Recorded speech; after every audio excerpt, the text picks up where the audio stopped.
100 కోట్లు విలువ చేసే స్థలాన్ని మాజీ ఎమ్మెల్యే ద్వారపూడి చంద్రశేఖర్ రెడ్డి కుటుంబ సభ్యులు కబ్జా చేశారని ఆరోపించిన కాకినాడ సిటీ ఎమ్మెల్యే వనమాడి కొండబాబు కాకినాడ శ్రీ విద్యా కాలనీ స్థల మార్పిడిలో మున్సిపాలిటీకి అందజేయవలసిన స్థలాన్ని ఇవ్వకుండా మాజీ ఎమ్మెల్యే ద్వారపూడి చంద్రశేఖర్ రెడ్డి కుటుంబ సభ్యులు కబ్జా చేయడం జరిగిందని కాకినాడ సిటీ ఎమ్మెల్యే వనమాడి కొండబాబు ఆరోపించారు. శుక్రవారం కాకినాడ బ్యాంకుపేట శ్రీ విద్యా కాలనీని ఎమ్మెల్యే పరిశీలించారు. అనంతరం ఆయన మాట్లాడుతూ 100 కోట్ల విలువ చేసే స్థలాన్ని మాజీ ఎమ్మెల్యే ద్వారపూడి కుటుంబ సభ్యులు కబ్జా చేయడం జరిగిందని, బ్యాంకుపేటలో సత్యగోపాలకృష్ణారెడ్డి ప్రభుత్వానికి బదిలీ చేసిన స్థలంలో పేదలకు ఇల్లు నిర్మించకుండా ఆట స్థలాలుగా మార్చడం జరిగిందన్నారు. ఈ విషయాన్ని ముఖ్యమంత్రి చంద్రబాబు నాయుడుకు ఫిర్యాదు చేసి పేద ప్రజలకు ఇల్లు కట్టే విధంగా చర్యలు చేపడతామన్నారు. ఈ కార్యక్రమంలో సిటీ అధ్యక్షుడు వీరు, టీడీపీ నాయకులు అమన్జన్ తదితరులు పాల్గొన్నారు.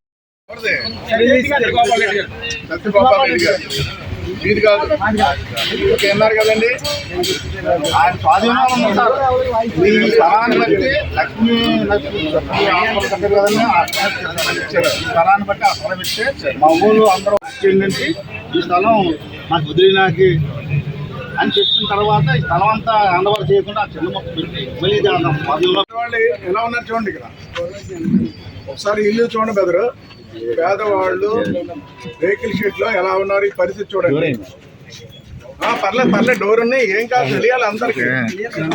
అమ్మ ఎలా ఉంది చూడండి, వెహికల్ షెడ్ లో ఇల్లు లేకుండా 15 సంవత్సరాల నుంచి ఉంటున్నారు. 10 సంవత్సరాలు 10 కదా, నాన్న ముందు 5 సంవత్సరాలు.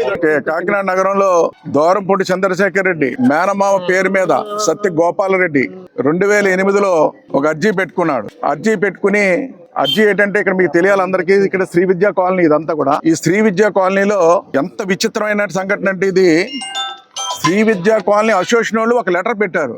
ఎవరికి? గవర్నమెంట్ కి. ఇక్కడ ల్యాండ్ ఉంది, ల్యాండ్ మీరు రాజు గురకాలకు ఇచ్చుకుంటే బాగుంటుందని వాళ్ళే పెట్టారండి. చూడండి, వాళ్ళే పెట్టారు లెటర్. 2007లో ప్రభుత్వం రాగానే వాళ్ళు పెట్టుకున్నారు లెటర్.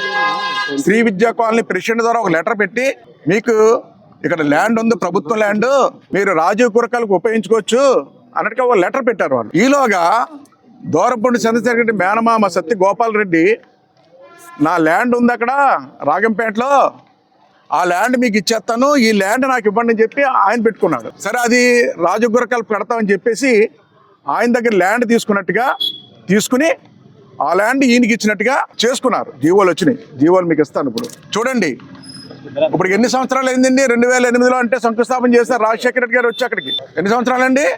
16 సంవత్సరాలు అయిందండి. అక్కడ చూస్తే శిలాపలకం అలాగే ఉంది, ఆ ల్యాండ్ అలాగుంది, అన్నీ చూసారు మీరు. ఇక్కడ శ్రీ విద్యా కాలనీ అనేది ఇది ఇరిగేషన్ కెనాల్. యాక్చువల్గా ఇరిగేషన్ కెనాల్ ఇదంతా కూడా. ఇరిగేషన్ కెనాల్ ఆ భూమి బదులు భూమి తీసుకుని బిల్డింగ్లు ఎలా కట్టేసుకున్నారు, అమ్ముకున్నారు చూసుకోండి. ఇవన్నీ కూడా దీని విలువ చూస్తే 100 కోట్లు సుమారు ఉంటుంది. 100 కోట్లు. ఇందులో ఎమ్మెల్యే గారు కూడా ఆఫీస్ కట్టుకున్నారు. జగన్మోహన్ రెడ్డి కూడా ఇక్కడికి వచ్చారండి.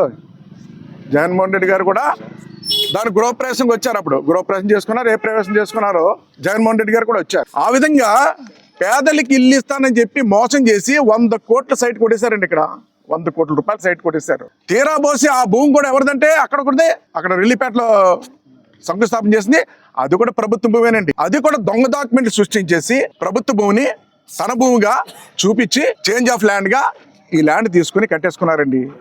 ఇదండి ద్వారపూడి చంద్రశేఖర్ రెడ్డి మేనమామ ద్వారా చేయించిన 100 కోట్ల స్కామ్ ఇది. ఈ రోజు ప్రభుత్వం దృష్టిలో పెడతాం, ఈ రోజు కలెక్టర్ దృష్టిలో పెడతాం, ప్రభుత్వం దృష్టిలో పెడతాం. ఏదైనా చిన్న ఇల్లు ఎక్కడైనా కట్టుకుంటే పేదవాడు ఇది ఇరిగేషన్ది, ఇది ప్రభుత్వం అని చెప్పి మనమే తీసేస్తున్నాం. ఈరోజు ఎక్కడన్నా ఎంకరేజ్మెంట్ చూస్తే మనమే తీసేస్తున్నాం ఈ రోజున. ఇది ప్రధానమైన డ్రైన్ అండి. ఇది చెప్పాలంటే అసలు ఇక్కడ కట్టకూడదు. ఈ పట్టణానికి ప్రధానమైన ఇరిగేషన్ కెనాల్ ఉంటే ఆ కెనాల్ని ఒక డ్రైన్ కింద ఉపయోగించుకోవడానికి ఉపయోగపడే ప్రాంతం ఇది. అలాంటి దాన్ని శుభ్రంగా ఇరిగేషన్ కెనాల్ మీద చేంజ్ ఆఫ్ ల్యాండ్ అని చెప్పేసి తీసేసుకుని బిల్డింగ్లు కట్టుకుని శుభ్రంగా వ్యాపారం చేసుకున్నాడండి. ఇప్పుడు చూసారు, అక్కడ ఇల్లు లేవు, ఏమీ లేవు. ఆ భూమి కూడా ప్రభుత్వందేనండి. దొంగ డాక్యుమెంట్ సృష్టించేసి చేంజ్ ఆఫ్ ల్యాండ్గా తీసుకుని మోసం చేశారు. దీని మీద దర్యాప్తు చేసి ఇవన్నీ కూడా ప్రభుత్వం స్వాధీనం చేసుకుని ప్రజలకి ఉపయోగపడేలా చేయాలని మీ ద్వారా తెలియజేస్తున్నాం.